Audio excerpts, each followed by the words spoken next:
y nada más. Presenta.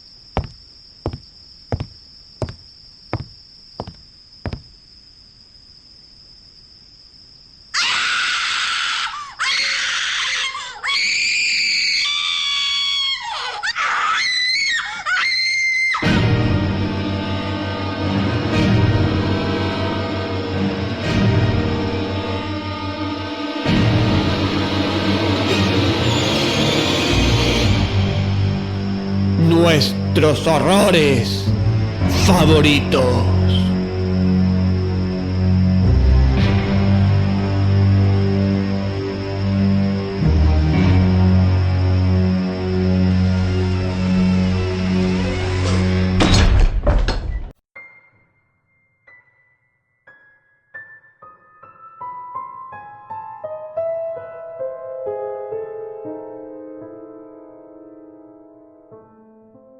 Un sentimiento de profundo pero singularísimo afecto me inspiraba mi amiga Morella.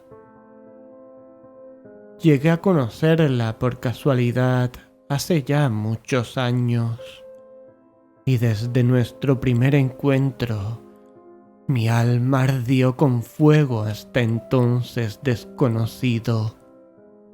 Pero el fuego no era de Eros, y amarga y torturadora para mi espíritu fue la convicción gradual de que en modo alguno podía definir su carácter insólito o regular, su vaga intensidad. Sin embargo, nos conocimos y el destino nos unió ante el altar, y nunca hablé de pasión ni pensé en el amor. Ella, no obstante, huyó de la sociedad y, apegándose tan solo a mí, me hizo feliz. Es una felicidad maravillarse, es una felicidad soñar.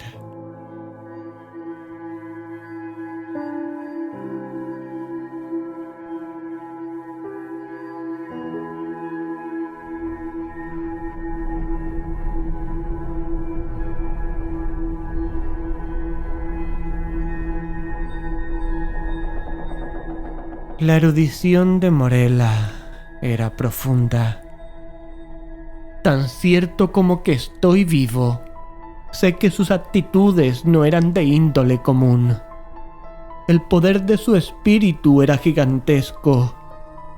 Yo lo sentía, y en muchos puntos fui su discípulo.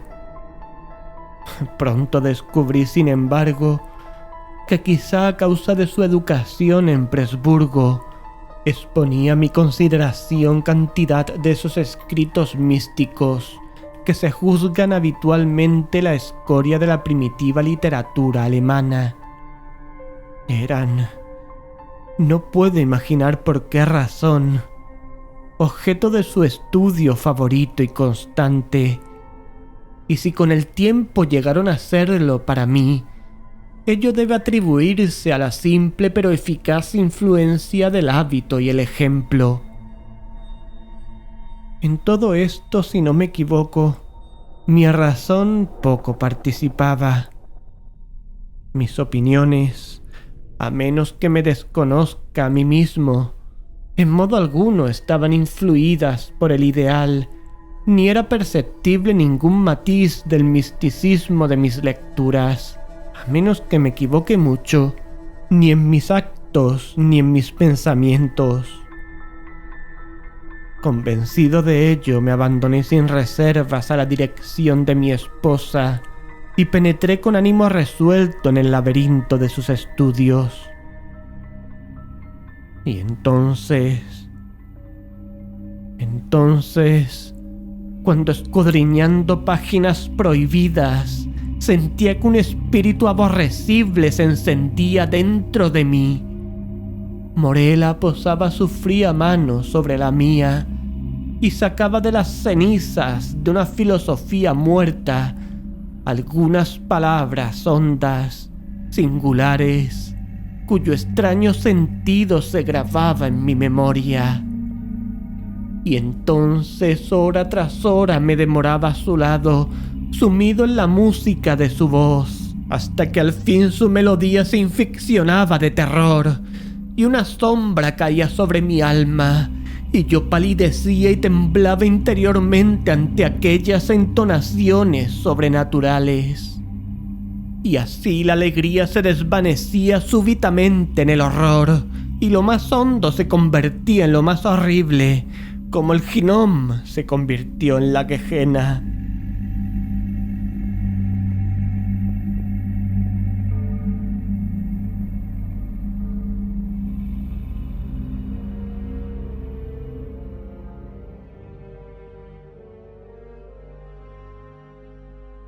Es innecesario explicar el carácter exacto de aquellas disquisiciones que, surgidas de los volúmenes que he mencionado, constituyeron durante tanto tiempo casi el único tema de conversación entre Morella y yo.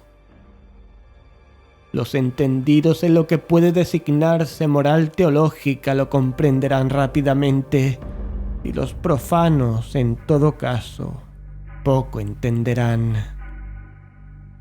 El impetuoso panteísmo de Fichte, la palingenesia modificada de los pitagóricos y sobre todo las doctrinas de la identidad preconizadas por Schelling eran generalmente los puntos de discusión más llenos de belleza para la imaginativa Morella. Esta identidad denominada personal creo que ha sido definida exactamente por Locke como la permanencia del ser racional. Y puesto que por persona entendemos una esencia inteligente dotada de razón, y el pensar siempre va acompañado por una conciencia, ella es la que nos hace ser eso que llamamos nosotros mismos, distinguiéndonos en consecuencia de los otros seres que piensan y confiriéndonos nuestra identidad personal. Pero el principium individuationis, la noción de esa identidad que con la muerte se pierde o no para siempre, fue para mí en todo tiempo un tema de intenso interés, no tanto por la perturbadora y excitante índole de sus consecuencias, como por la insistencia y la agitación con que Morella los mencionaba.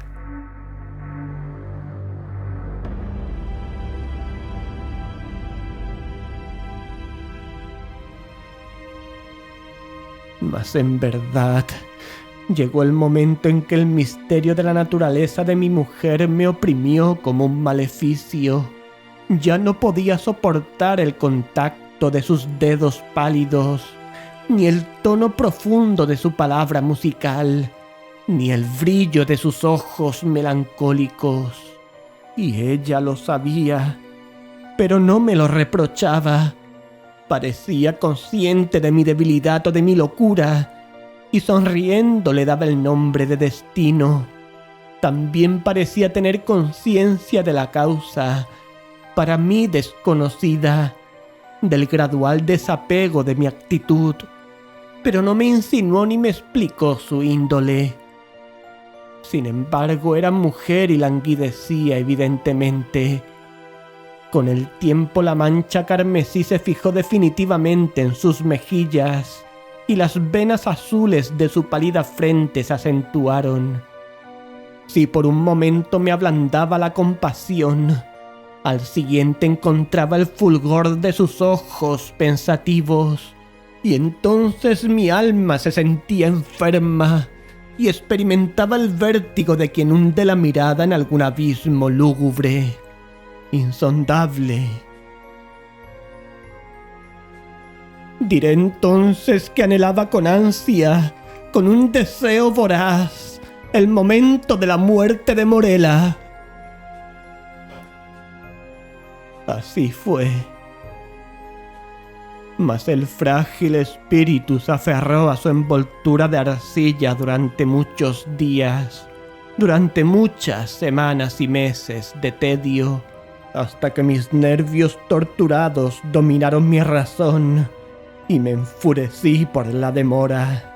Y con el corazón de un demonio, maldije los días y las horas y los amargos momentos que parecían prolongarse, mientras su noble vida declinaba como las sombras en la agonía del día.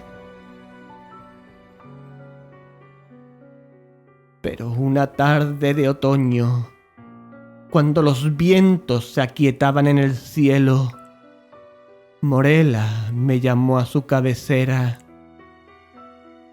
Una espesa niebla cubría la tierra y subía un cálido resplandor desde las aguas, y entre el rico follaje de octubre había caído del firmamento un arco iris. Este es el día entre los días, dijo cuando me acerqué. el día entre los días, para vivir o para morir. Es un hermoso día para los hijos de la tierra y de la vida. Más hermoso para las hijas del cielo y de la muerte. Besé su frente y continuó. Me muero. Y sin embargo, viviré. Morela. Nunca existieron los días en que hubieras podido amarme. Pero aquella a quien en vida aborreciste será adorada por ti en la muerte. Morela. Repito que me muero. Pero hay dentro de mí una prenda de ese afecto. Cuán pequeño, que sentiste por mí, por Morela. Y cuando mi espíritu parta, el hijo vivirá, tu hijo y el mío, el de Morela. Pero tus días serán días de dolor. Ese dolor que es la más perdurable de las impresiones. Como el ciprés es el más resistente de los árboles. Porque las horas de tu dicha han terminado. Y la alegría no se cosecha 2 veces en la vida, como las rosas de Paestum 2 veces en el año. Ya no jugarás con el tiempo como el poeta de Teos, más ignorante del mirto y de la viña. Llevarás encima, por toda la tierra, tu sudario como el musulmán en la Meca. Morela. Morela. ¿Cómo lo sabes? Pero volvió su cabeza sobre la almohada. Un ligero estremecimiento recorrió sus miembros y murió. Y no oí más su voz. Sin embargo, como lo había predicho, su hija, a quien diera a luz al morir y que no respiró hasta que su madre dejó de alentar, su hija, una niña, vivió y creció extrañamente en talla e inteligencia, y era de una semejanza perfecta con la desaparecida, y la amé con amor más perfecto del que hubiera creído posible sentir por ningún habitante de la tierra. Pero antes de mucho, se oscureció el cielo de este puro afecto, y la tristeza, el horror, la aflicción lo recorrieron con sus nubes. He dicho que la niña crecía extrañamente en talla e inteligencia. Extraño en verdad era el rápido crecimiento de su cuerpo, pero terribles. Terribles eran los tumultuosos pensamientos que se agolpaban en mí mientras observaba el desarrollo de su inteligencia. ¿Cómo no había de ser así si descubría diariamente en las ideas de la niña el poder del adulto y las aptitudes de la mujer? Si las lecciones de la experiencia caían de los labios de la infancia, si yo encontraba cada instante la sabiduría o las pasiones de la madurez centelleando en sus ojos profundos y pensativos, cuando todo esto, digo, llegó a ser evidente para mis espantados sentidos, cuando ya no pude ocultarlo a mi alma ni apartarla de estas evidencias que la estremecían, es de sorprenderse que sospechas de carácter terrible y perturbador se insinuaran en mi espíritu, o que mis pensamientos recayeran con horror en las insensatas historias y en las sobrecogedoras teorías de la difunta Morella. Arrebaté a la curiosidad del mundo un ser cuyo destino me obligaba a adorarlo, y en la rigurosa soledad de mi hogar vigilé con mortal ansiedad todo lo concerniente a la criatura amada.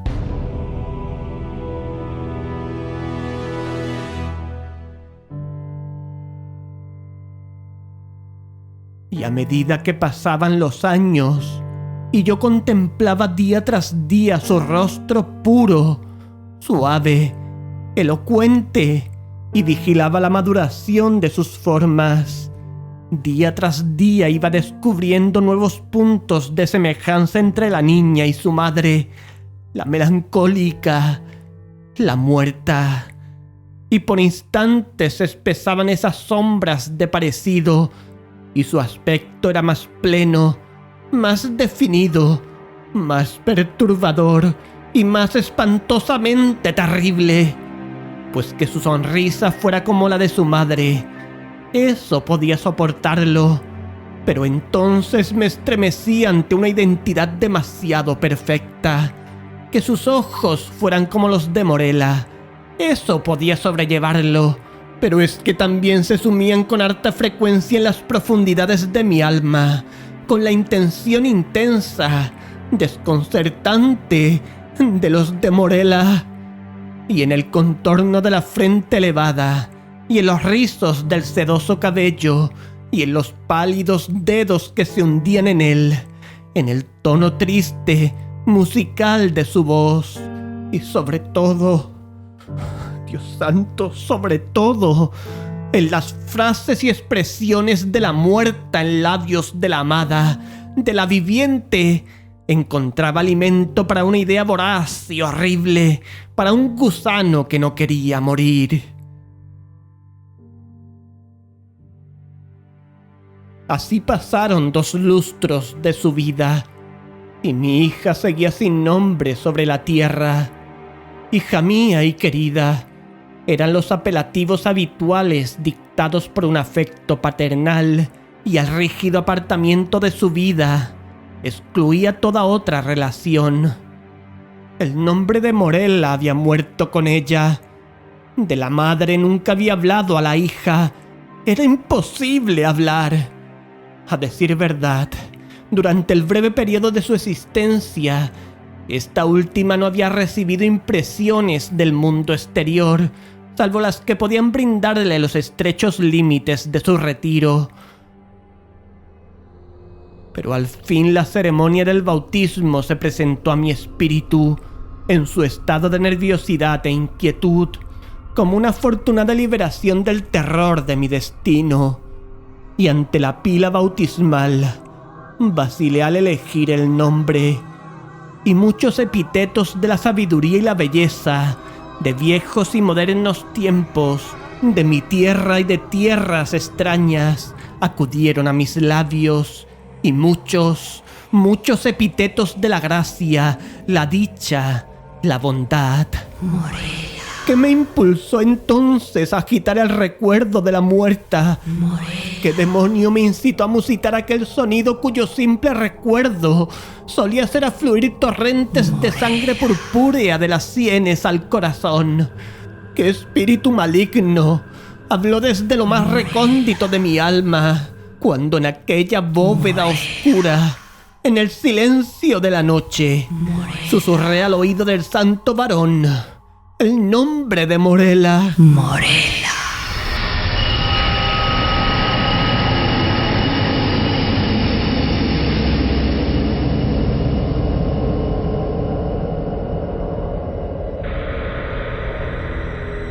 ¿Quién sin un espíritu maligno convulsionó las facciones de mi hija y las cubrió con el matiz de la muerte cuando, sobresaltada por esa palabra apenas perceptible, volvió sus ojos límpidos del suelo al firmamento y, cayendo de rodillas en las losas negras de nuestra cripta familiar, respondió: Aquí estoy.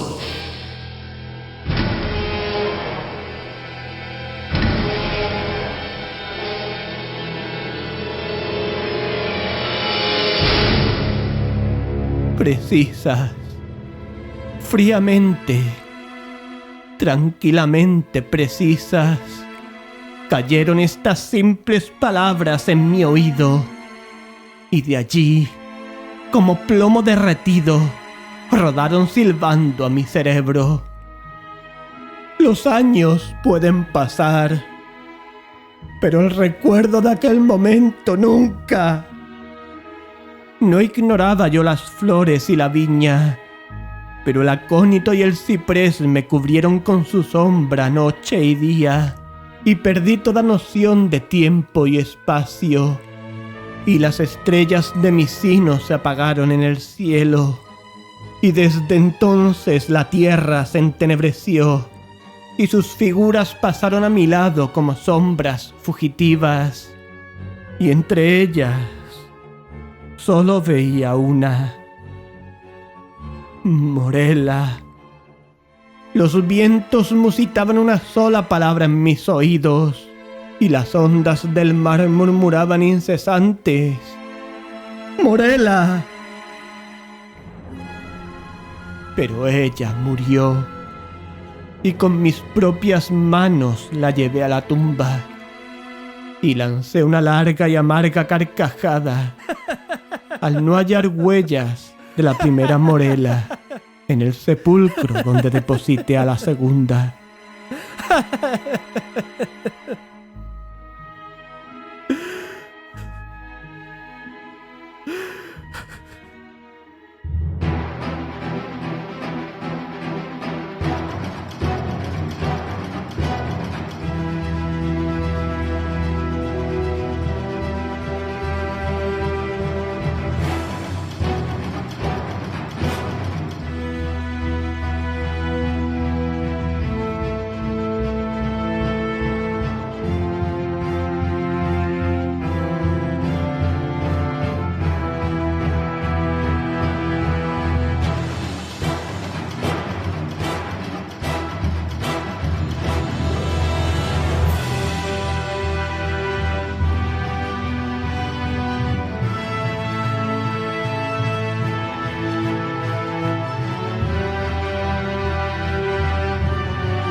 Esta noche has escuchado nuestros horrores favoritos.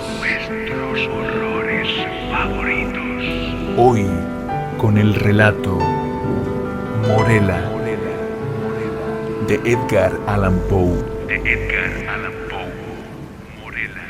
Narración: Antonio Reverte Lucena. Morela: Elena Rubio.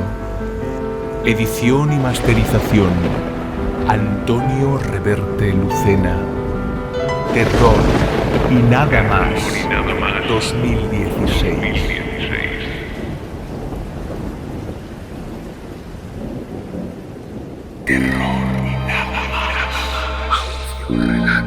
Suscríbete a nuestros canales en YouTube, iVoox y iTunes. Terror y nada más. Y síguenos en Facebook y Twitter para temblar con contenidos exclusivos. Terror y nada más 2016.